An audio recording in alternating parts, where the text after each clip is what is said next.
Okay, so welcome everybody. I just want to say thank you so much for being here. Thank you so much for joining my wonderful guests and myself.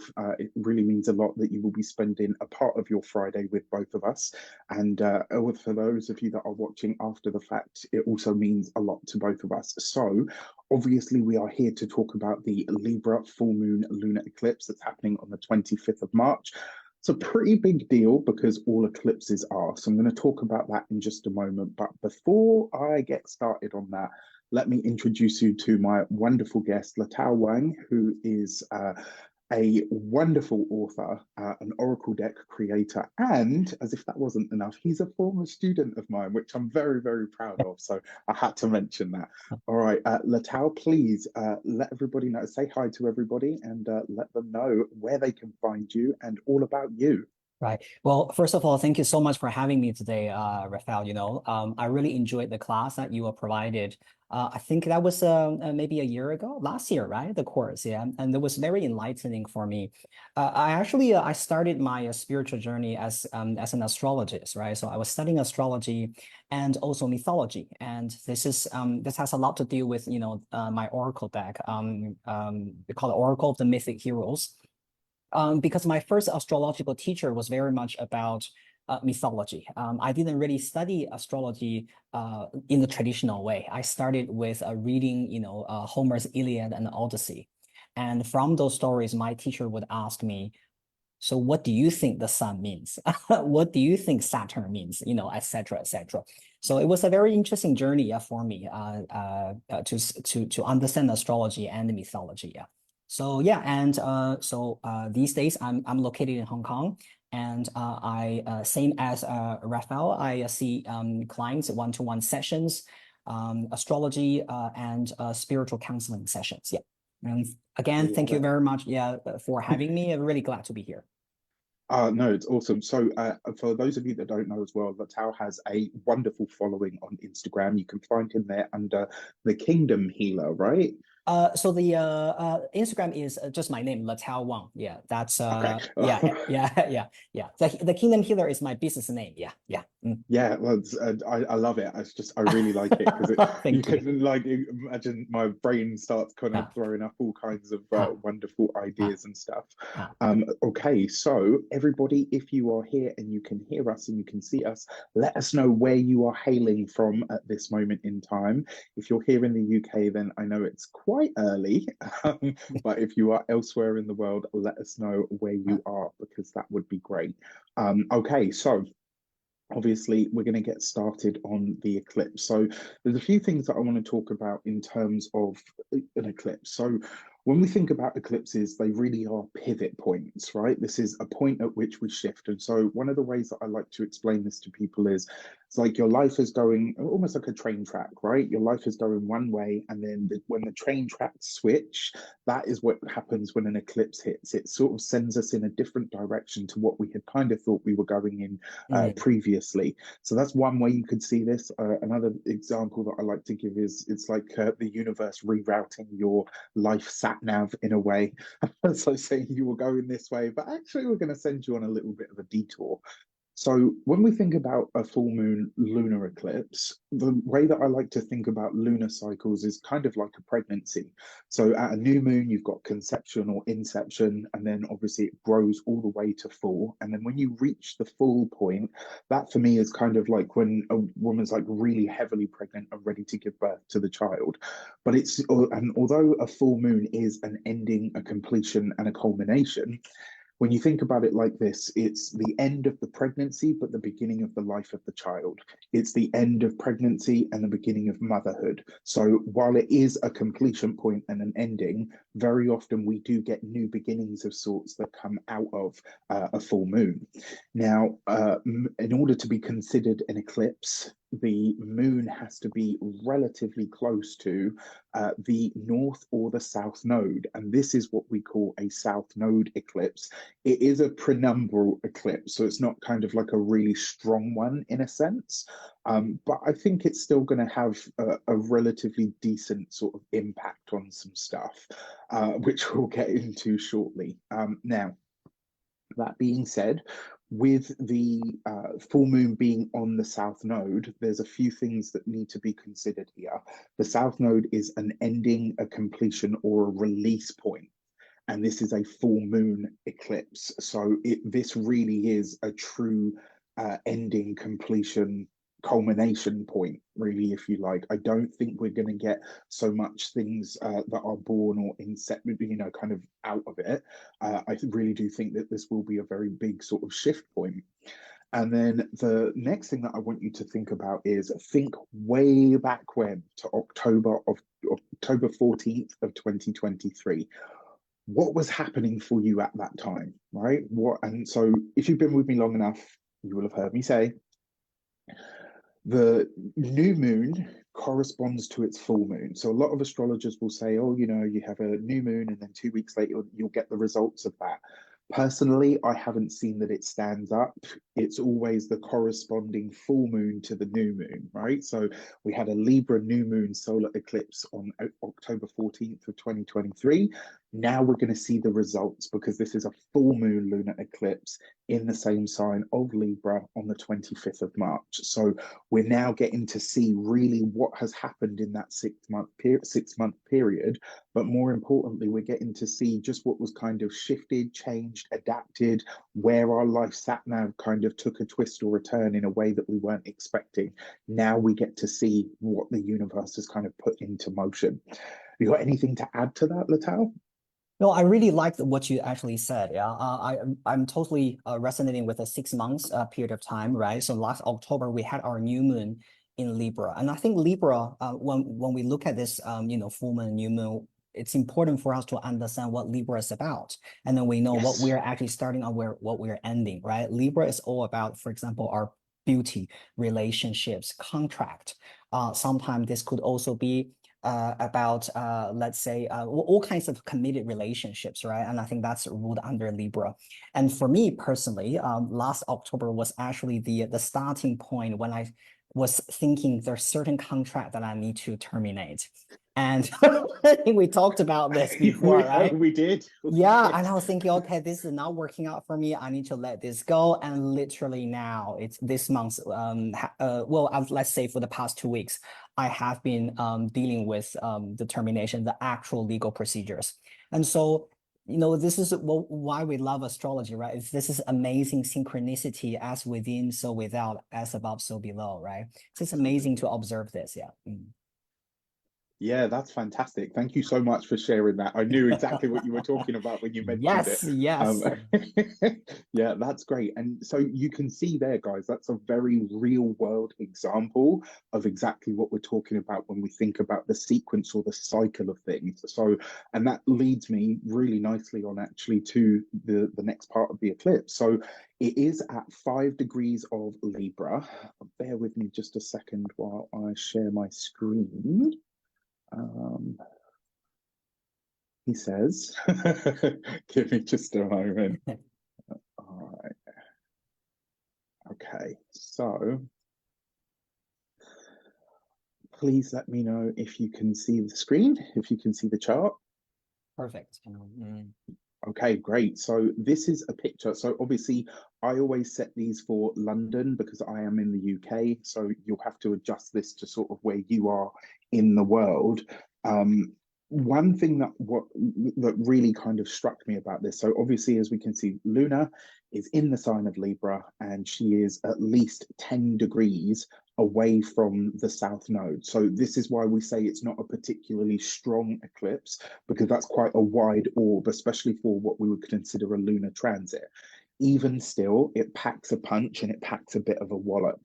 Now, the thing that really strikes me with this is there's not a great deal going on. Luna likes aspects. She likes to be connected to things. She likes to be interacting, even if it's with a planet or, a sign that she's not necessarily comfortable with.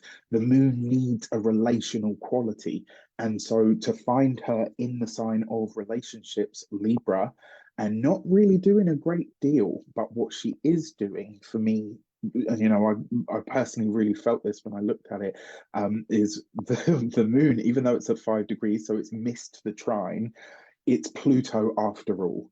And so for that reason, Pluto is the power player, if you like. So for me, this is still considered a trine. It's a very wide orb and it is a separating orb, but I would still say it's pretty intense.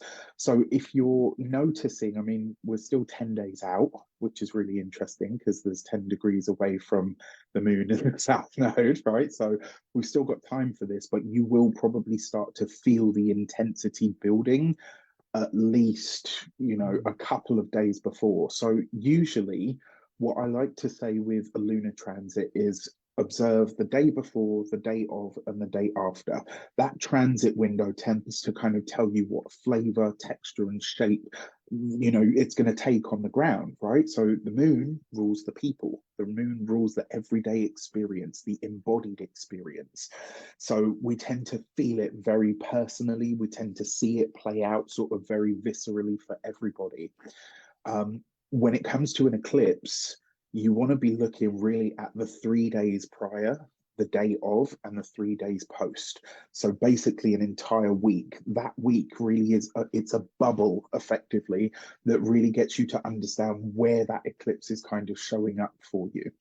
And then once we have this eclipse and we pass out of it, excuse me, we'll have a new moon solar eclipse on the 8th of April. So literally like 2 weeks later.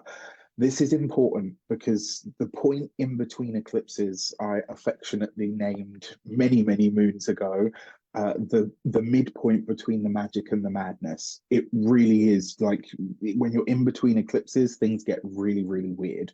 And whenever you've got stuff going on with the moon, as I'm sure you can attest, Latau, people get a little bit weird, but weirder than usual. Yeah. So yeah, really some interesting points there. And then finally, so obviously we say that it's at 5 degrees of Libra. It's in, even though it's not a tight trine, I'm still counting it because it's Pluto. If it were any other planet, I'd probably say maybe not, but it's Pluto. So I'm going to give him his dues, hopefully to keep him happy. Really, when we're thinking about Libra, as Latau's already mentioned, we're talking about balance, we're talking about justice, we're talking about fairness and equality. We're also talking about contractual things. Interestingly enough, even though it is a masculine sign, Libra has a lot to do with women, right? There's a lot of energy, a lot of feminine energy that comes out of this sign, even though it's a masculine air sign, which is interesting. Libra is also concerned with balancing out the equation, which very often looks like on the ground conflict resolution. So you're going to see this as well, right? In relationships, in partnerships. It's not just a case of, oh, we've got a relationship flavored eclipse. We're going to be looking at our partnerships. We're going to be looking at our relationships and really trying to understand, okay, is this partnership for me? Where is it actually going? What does it say about me? More importantly, how do I flavor this relationship and how does that work in my life as well? There's this real sort of push and pull with the energy of Libra because it's always trying to do that balance point, right? And it does want what's best for everybody, but very often that means people pleasing. And so you might find, because Pluto's involved with this as a background energy, it gives us the power to really see the truth come to light of what deeper results, considerations, and undercurrents there are within our relationships. Is this a codependent partnership? Do I really get the same as what I'm putting in? Am I actually putting in what I'm getting out of it? A lot of this can come to light at this time because a full moon is a revealing point, right? It is still a full moon after all. Anything to add to that, Lital? So usually when I'm looking at a full moon, I'm also looking at which planet rules this full moon. So this lunar eclipse actually is in Libra. So I'm looking at where Venus is on this chart. And we're seeing Venus in Pisces and is actually having a conjunction with Saturn. So this Pisces energy is a little bit like, okay, so they're old relationships or contractual matters that we need to deal with and release. But we can see there's also a strong Neptunian energy there because of this Pisces energy, right? So this could be saying that we have been feeling a little bit wishy-washy about it for a long time. And because, the Saturn right now is very close to Venus, as the conjunction literally just happened like 2, 3 days ago. And so we can see the Saturn conjunct Venus a bit like saying that, okay, so when are we ready to be black and white about this confusion? Saturn has been in Pisces for the past year already, right? So this is all about bringing the sense of boundaries and understanding the limitations of the things that we're dealing with. And I think this is really the time for us to, let's say, make that decision, and whether we still want to swim in this wishy-washiness or, become more realistic about it. Yeah, this is how I feel about Yeah. this full moon. Yeah. Yeah, no, I love that. I love Mm, that. And some really, really good points as well. You definitely want to be looking at Venus. mm. Venus is the ruler of Libra, and so therefore the ruler of this eclipse. Huh. I think the saving grace is obviously because she's in the sign of her exaltation. Mm, Venus has that much more power. But I mm, love what you said about the conjunction to Saturn because it's true. There's going to be a lot of thought here mm, about, I've been doing this for a long time. Remember, Saturn takes a long time to perfect. It takes a long time to do what it's doing. And it is also effectively, certainly when we're talking about the personal planet, Saturn is the full stop, mm. right? So Yeah. there's a point at which all of these relationships that we find ourselves in, Huh. is it really for me? Does it do what it says on the tin? Am I getting what I put into it? And, Mm, how does that make me feel? mm, Ultimately, the moon really is about our feelings, right? It's really about our comfort and our inner self. mm. I have anybody that knows me knows I have a love for the moon and always have. I'm biased because obviously I have a Cancer It's moon, Cancer so moon. Yeah, of course, of course. Yeah, yeah. right. Yeah. So I actually everybody. look, yeah, I look at the moon's movement a lot too because I'm a Cancer sun, right? So I Yeah, believe that, moon is very important. Yeah, especially if we have important Cancer placement on our chart. Yeah. Mm, mm, yeah, absolutely.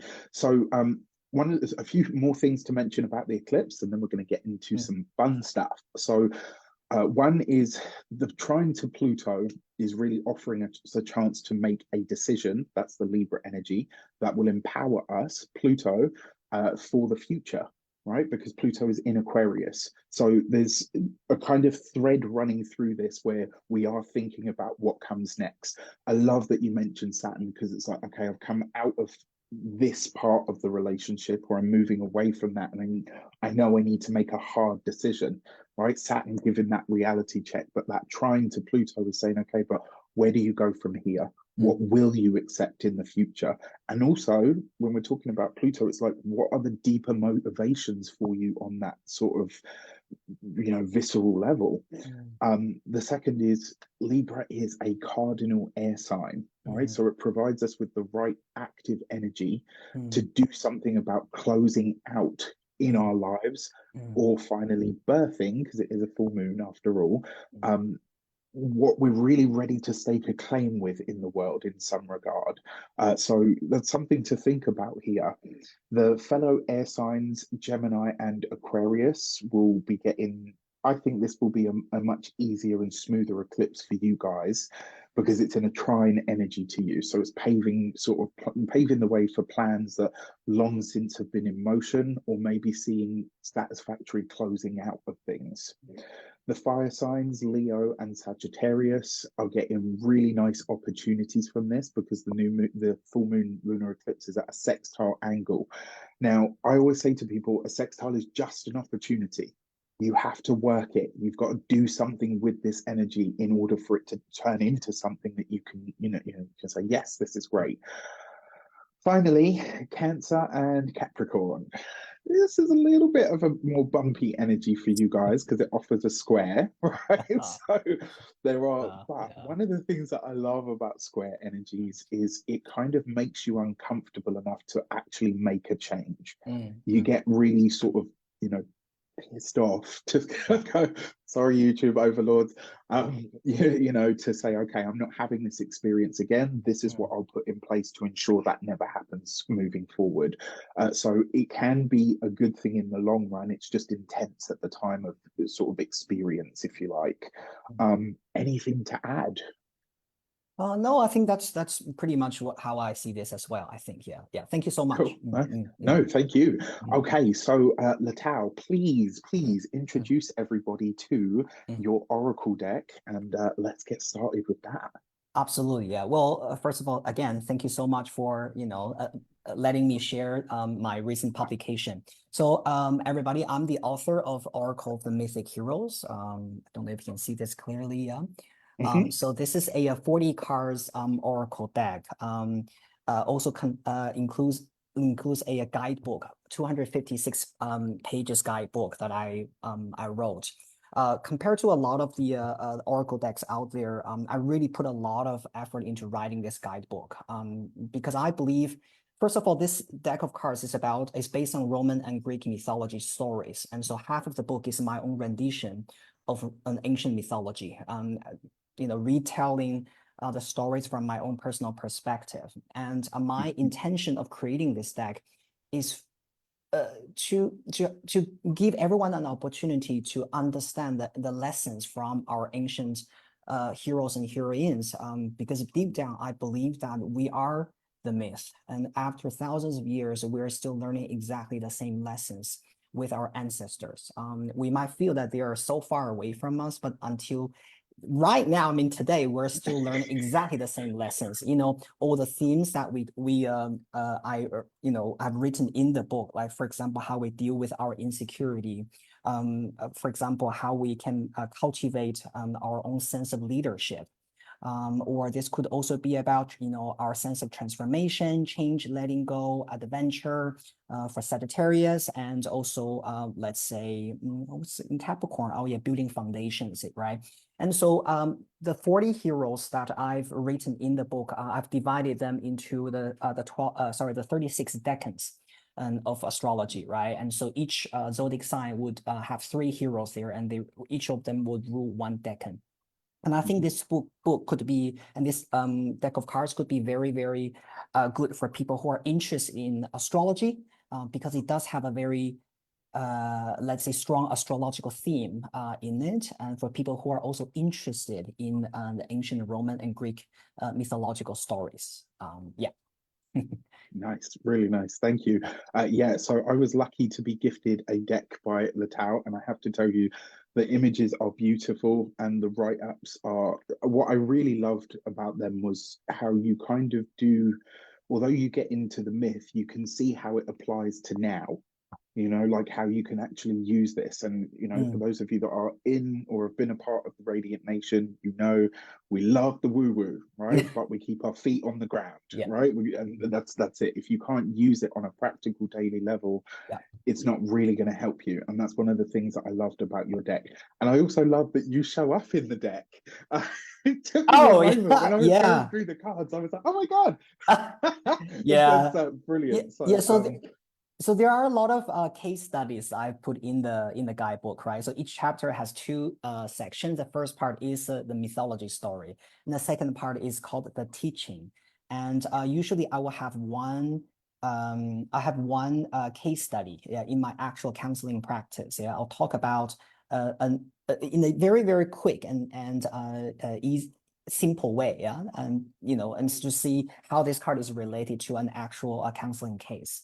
So I think this could be really be very helpful to users who want to use this deck of cards for their daily, as a daily reminder, or just to gain a little bit more guidance. Yeah. Yeah, love that. Absolutely love that. And it's true, our taroic and oracular work yes, it's, people want to know about their love lives and all of the usual stuff, right? Yeah. But it really is some of the best self-help that you will ever get, because it really provokes you to ask those hard questions of yourself and to go on the quest, right? To go on the quest for the knowledge. And I love how some of them kind of really spark your imagination. It's a really beautiful deck. I will be starting to use them soon in my videos. I like to get really well acquainted with something though before I put it in, just because I have a, as you know, I can talk for England. Yeah. Right? And I want to Yeah. make sure it's good talk. Yeah, I actually have a question for you. Yeah, I mean, do you have like, let's say when you were maybe a child, yeah, did you ever have a like a hero or a heroine that you always, looked up to and you felt, oh, I really liked this figure, from either could even be from a cartoon, right? Um, Oh, that's such a good question. And so, as a child, I was obsessed with anything magical, mm, mystical, fairies, elves, mm, unicorns, the works. But for me, the figure that always stood out was the wizard, mm. or the guy with the staff. Yeah, Merlin is Merlin, yeah. probably my greatest, yeah. Yeah, actually, I really, yeah, I did a little bit study about Merlin stories. Yeah, I mean, he actually had some really interesting. He's definitely a part of the right mythology, right? I mean, there was one story I read about Merlin was about his story with a woman, and how this Guinevere. yeah, and anyway, it's a kind of sad, yeah, but I really yeah, because he was so in love with her and all that, yeah. So anyway, yeah, Yeah, he kind of lost himself in yeah, the relationship. yeah. Yeah, that's one of the many tales of Huh. our dear Merlin. But yeah, I think one of the things that I loved about it was that this was a figure that was deeply involved in everything, Mm, but not attached to anything. Do you mm. know what I mean? Like he was Yeah, always there in the thick of everything, but he yeah, wasn't sort of ever swayed or affected by it. He always mm, held on to who he was, what his mm. values were, Yeah. until he gave his heart away, and then it all went sour. Yeah. But which of us Ugh. hasn't been through that in life? Yeah, speaking Um, of full moon in Libra, right? I mean, Libra yeah, eclipse. I mean, seriously. yeah, Yeah. absolutely. That makes so much sense. Oh my Mm, gosh. Okay, so in that case, we are going to pull some cards for you guys. So what we're going to do, Latau is going to pull one of his wonderful oracle decks, so you can have a look and get a feel for it. And then I'm going to pull a tarot card. So we're going to go mm, through all of the 12 signs. mm. So buckle up, stay tuned, and let's get into it. So we will start obviously with Aries.